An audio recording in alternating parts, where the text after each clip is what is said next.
Namun secara empirik, pemilu Orde Baru tetap dinilai curang karena secara substansial pelaksanaan pemilunya berjalan dengan tidak fair.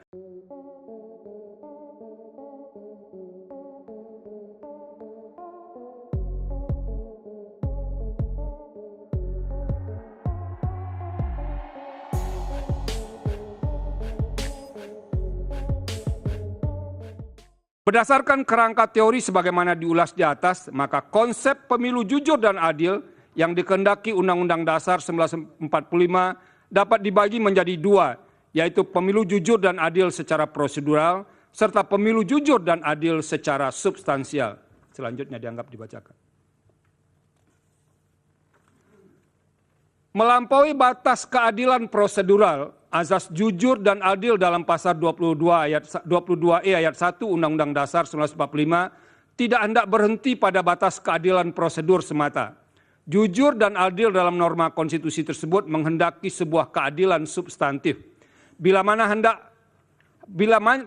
hanya sebatas keadilan prosedural, azas pemilu jujur dan adil dalam Undang-Undang Dasar 1945 tersebut tidak akan pernah hadir.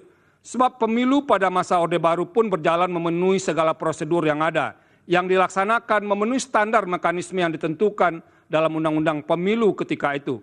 Namun secara empirik, pemilu Orde Baru tetap dinilai curang karena secara substansial pelaksanaan pemilunya berjalan dengan tidak fair, baik karena faktor pemihakan pemerintah pada salah satu kontestan pemilu maupun karena faktor praktek penyelenggaraan pemilu yang tidak memberi ruang kontestasi yang adil bagi semua kontestan pemilu.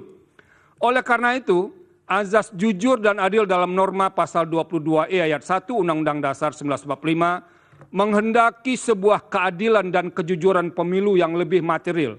Jujur dan adil yang dikehendaki bukan hanya sekadar sikap patuh pada aturan, melainkan sikap tidak berlaku curang, tidak berbohong, dan tidak memanipulasi atau memanfaatkan celah hukum atau kelemahan aturan hukum yang ada untuk melakukan tindakan yang secara esensial merupakan praktek curam dalam sebuah kontestasi. Artinya, jujur dan adil dalam pemilu yang diinginkan konstitusi mencapai sesuatu yang bersifat hakiki dari arti kejujuran keadilan itu sendiri. Dalam arti, ukuran kejujuran dan adil bukan sebatas melihat dari sisi formalitas prosedural hukum, melainkan juga mencakup aspek yang berada di atas hukum, yaitu etika in casu etika dalam kontestasi pemilu.